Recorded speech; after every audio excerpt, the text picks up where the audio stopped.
Thank you very much, Drs. Yamamoto and Stefanidis, for inviting me here today. I have no financial disclosures with regard to this presentation, and I'm going to proceed with the assumption that most people in the audience are aware of the basic structure of surgical training in the United States and talk about things that have happened in the past year and how this is going to affect maybe where we go forward in surgical training. As the president of APDS, I've had the privilege of sitting in and being a participant in a number of meetings that have taken place over the past year that have started to shape the foundation of where we're going, and I'll share that with you. And as our last speaker pointed out, the APDS is part of this discussion, although we hold no regulatory capacity. We are not a decision-making body with regard to surgical training, but the American Board of Surgery and the ACGME recognize that implementation of any changes in surgical education is really done by the program directors. So having the APDS at the table and being a part of the process will facilitate things and often can guide where we go in a learned way.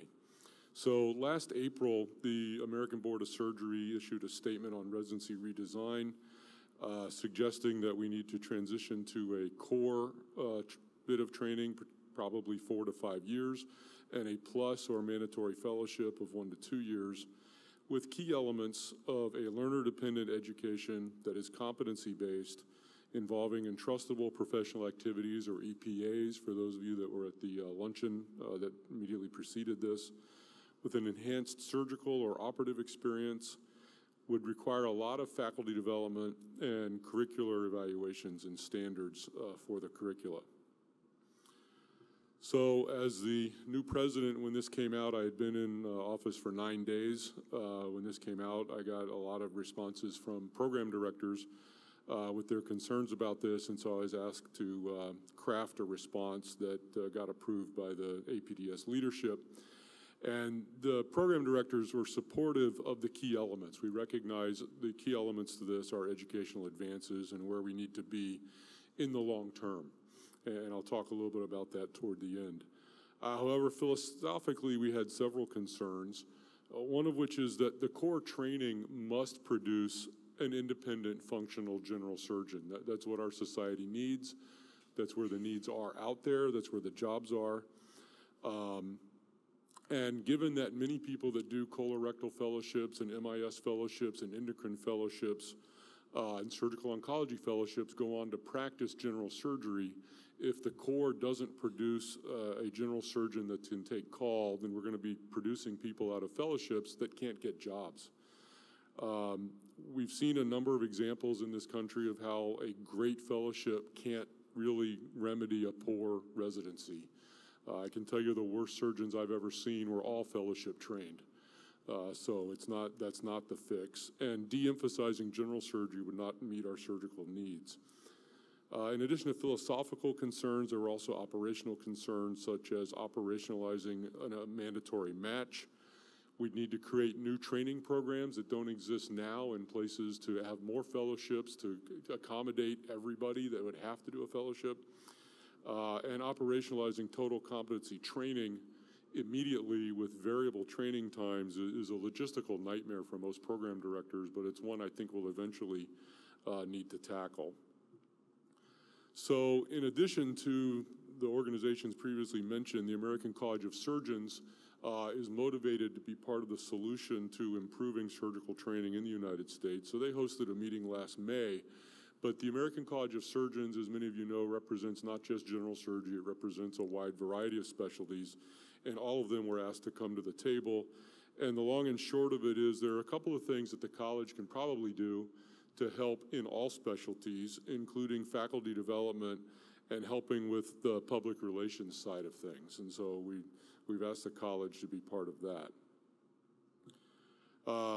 The ABS hosted an EPA workshop last June that I was privileged to attend, and the thought at that time as we tried to list EPAs and work groups was there were somewhere between 30 and 60 EPAs. The thinking now is that we'll try to target around 20 to 25. Pediatrics in the United States is piloting this in a med school to residency transition program in 4 residencies, but they're in top-tier programs with top-tier applicants. And really, to prove this concept, we're going to need to show that it works for the least common denominator. And so it's reasonable to pilot it in top programs, but eventually it's going to need to be done in lesser programs with lesser applicants. So then the college hosted a group in July and thought of several things that could improve surgical training, some of which are being done haphazardly but might need to be made mandatory, such as boot camps prior to entry into residency, working on autonomy, working on faculty development. The college is also piloting having surgeons involved in accreditation and being part of the surgical site review from the ACGME. We had a surgical summit in October. The American Board of Surgery is moving forward where now PGY 4-year can be counted as chief rotations up to 6 months. You can do your 200 chief cases in the PG 4-year. You can actually take the written exam at the start of the PG 5-year now is a possibility if you meet all the requirements. And this is in prepping people for the possibility of finishing and differentiating early, putting it out there as a possibility. You have to meet all the requirements. At that time, the discussion was that there would be mandatory teaching assistant cases for inguinal hernia, ventral hernia, bowel anastomosis, appendectomy, and cholecystectomy, although that eventually fell off the board. We're also going to change the name of our residency coordinators to residency administrators, and that change will be coming probably this summer. And there was discussion about moving our in-training examination earlier in the year so that we could look at our preliminary residents and consider them better for categorical spots. In January, the board hosted an EPA development workshop, and ultimately, we tried to define general surgery in a number of EPAs. We eventually gave up on that. At this point, we weren't ready to decide if there should be an EPA for adrenalectomy. Do all the programs have enough cases to make that possible or not, and that sort of thing. But we're going to pilot 5 EPAs, and ultimately the ventral hernia dropped off, and we're going to use, instead of ventral hernia on this list, can provide consultation to non-surgical specialists. And so now the writing workshop just took place a couple of weeks ago. There are 10 authors that are writing these 5 pilot EPAs that will hopefully be trialed in a variety of residency settings across the country. And for some reason, it's no longer, there we are. There we are. So,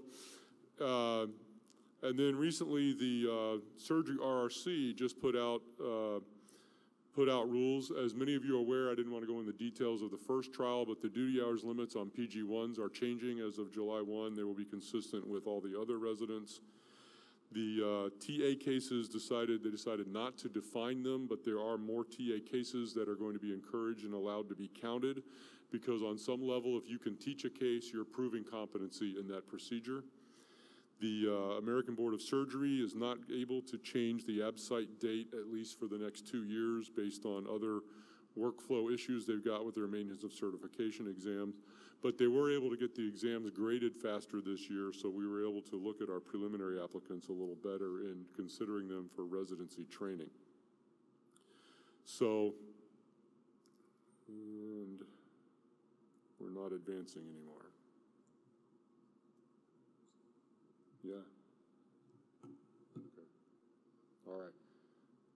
So with that, I will conclude, and I'll be happy to take any questions if there's time, or as Dr. Stefanidis suggested, we can do it after the fact on the ground. So thank you very much.